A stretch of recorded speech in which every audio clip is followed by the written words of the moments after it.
menghadapi ketakutan. Malam itu terasa lebih sunyi dari biasanya. Henny duduk di sudut kamar kecil yang ia sewa di pinggiran kota. Udara dingin merayap masuk dari celah-celah jendela tua yang sedikit retak. Di tangannya, ia menggenggam cangkir kopi yang sudah mulai dingin. Matanya menatap lurus ke depan, tapi pikirannya melayang ke tempat lain. Bayangan wajah Aka melintas di benaknya. Tatapan tajam penuh amarah, nada suaranya yang kasar, dan ancaman-ancaman yang tak pernah gagal membuat dadanya sesak. Kata-kata terakhirnya sebelum Henny pergi masih terngiang di telinganya. Kalau kau kabur, aku akan mencarimu ke ujung dunia sekalipun, Henny. Jangan pikir kau bisa sembunyi dariku. Henny memejamkan matanya erat-erat, berharap suara itu hilang. Tapi semakin ia melawan, semakin kuat gema suara itu terdengar. Tubuhnya bergetar, bukan karena dingin, melainkan karena rasa takut yang mencekam. Berbisik pada dirinya sendiri, dia nggak akan nemuin aku, nggak akan nemuin aku. Aku udah jauh dari sana. Namun, meski ia berkata demikian, pikirannya tak bisa tenang. Ia menatap ke arah pintu kamar seolah-olah mengharapkan akan muncul kapan saja. Jantungnya berdegup kencang. Di sudut matanya ada air mata yang menggantung, tapi ia buru-buru mengusapnya. Tiba-tiba, ponselnya bergetar di atas meja. Jantungnya langsung melonjak. Ia menoleh dengan cepat, menatap layar ponsel yang terus bergetar. Nomor tak dikenal. Matanya membelalak, napasnya terhenti sejenak. Henny Gup berbicara pada diri sendiri. Siapa ini? Aka? Apa dia nemuin aku? Enggak mungkin. Dia enggak akan tahu aku di sini. Ponsel terus bergetar, suaranya memenuhi ruangan kecil itu. Jari-jari Henny kaku. Ia tak berani mengangkatnya, tetapi juga tak bisa mengabaikannya. Tangan kanannya bergerak perlahan, ragu-ragu, dan akhirnya ia menekan tombol hijau. Halo? Tidak ada suara di seberang sana. Hanya hening dan suara desahan napas samar. Henny merasa seluruh tubuhnya membeku. Ia menguatkan dirinya. Siapa ini? Kalau nggak jawab, aku matiin teleponnya. Tiba-tiba suara yang sangat dikenalnya terdengar. Aka, suara dingin. Kamu pikir aku nggak bisa nemuin kamu, Henny? Hah? Seburuk apapun kau sembunyi, aku pasti bisa temuin. Aku tahu kamu di kota itu. Keringat dingin membasahi punggung Henny.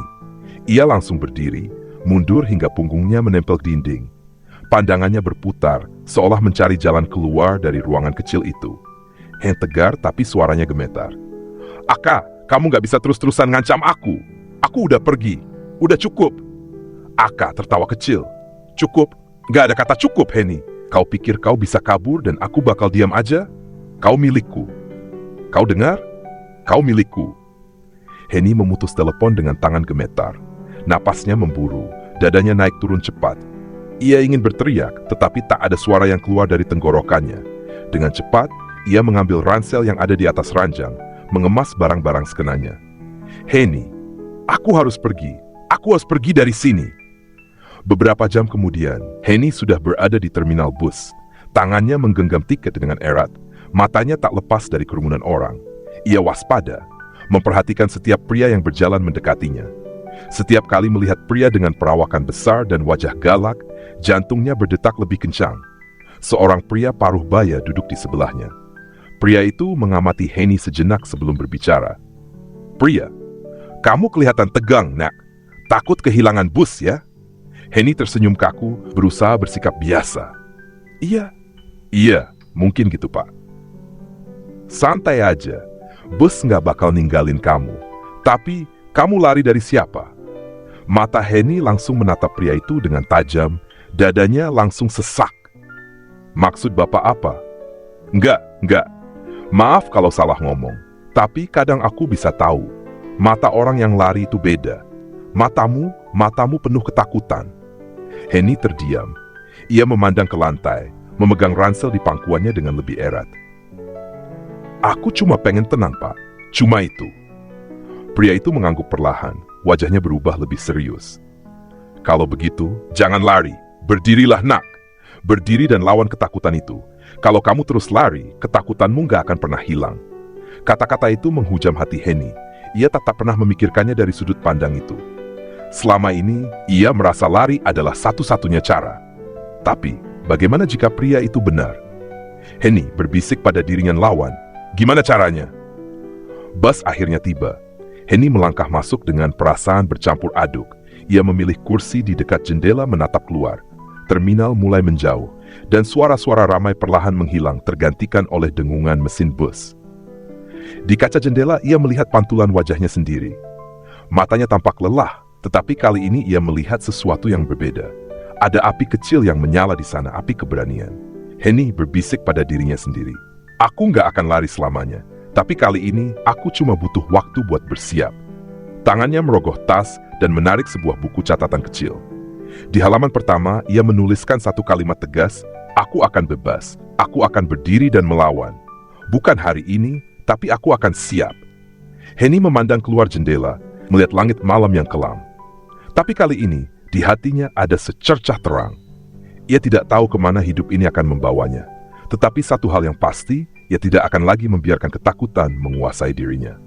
Henny duduk di sudut kamar kos sederhana yang baru disewanya. Matanya terpaku pada ponsel yang tak pernah berbunyi sejak ia tiba di kota ini. Napasnya berat, telinganya terus menangkap bayangan suara langkah kaki di lorong luar, meski hanya imajinasinya. Ketakutannya nyata, menghantuinya siang dan malam. Bayangan Aka yang murka masih melekat di benaknya. Sebuah ketukan kecil di pintu membuat Henny hampir menjatuhkan cangkir kopinya. Ia menelan ludah, mencoba menenangkan diri, lalu perlahan mendekati pintu. "Siapa di sana?" tanyanya, suaranya terdengar serak. "Bu, ini hanya dari pengantar makanan," saut suara seorang pria. Henny menarik napas lega, tapi tangannya tetap gemetar saat ia membuka pintu dan mengambil bungkusan makanannya. Segalanya terasa seperti ancaman. Setelah pintu terkunci kembali, pikirannya melayang. Apa aku benar-benar aman? Ia tahu Aka punya sumber daya untuk mencarinya, dan ia tak akan menyerah begitu saja. Tapi lebih dari itu ada rasa bersalah yang menggerogoti. Aku sudah menghancurkan hidupku sendiri, tapi apa aku pantas merusak hidup Aka juga? Malam itu, Henny bermimpi buruk. Ia melihat Aka berdiri di depan pintu kamar kosnya, tersenyum dingin sebelum mendobrak masuk. Ia bangun dengan napas tersengal-sengal, tubuhnya penuh keringat dingin. Ia memutuskan sudah cukup merasa takut. Keesokan paginya, Henny berjalan menuju sebuah tempat penampungan perempuan yang ia temukan setelah mencari informasi di internet. Tempat itu adalah pusat konseling dan perlindungan bagi perempuan yang melarikan diri dari hubungan beracun. Bangunan itu tampak sederhana, tapi penuh kehidupan. Di sana, ia disambut oleh seorang wanita paruh baya bernama Bu Ratna yang mengenakan senyum hangat namun tajam. "Apa yang bisa saya bantu, Nak?" tanya Bu Ratna sambil mempersilahkan Henny duduk. Aku ingin memulai hidup baru. Tapi, aku takut." Henny akhirnya mengakui. Kata-katanya terdengar kecil, seperti seorang anak yang tersesat. Bu Ratna mengangguk penuh pengertian. "Takut itu wajar, apalagi setelah apa yang kau lalui. Tapi kau sudah mengambil langkah pertama, kau ada di sini."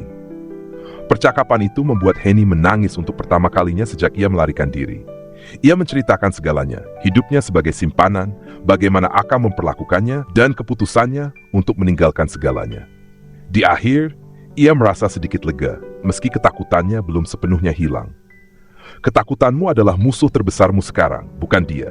Jika kau biarkan ketakutan menguasaimu, kau tak akan pernah merasa benar-benar bebas," kata Bu Ratna dengan nada tegas.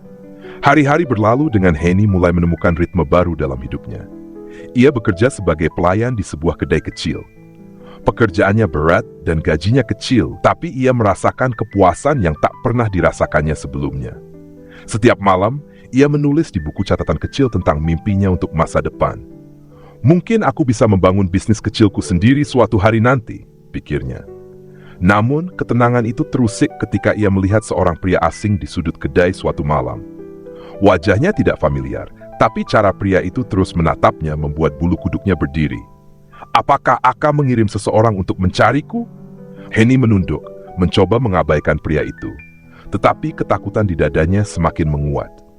Ia mengakhiri shiftnya lebih awal dan buru-buru pulang, memastikan tidak ada yang mengikutinya.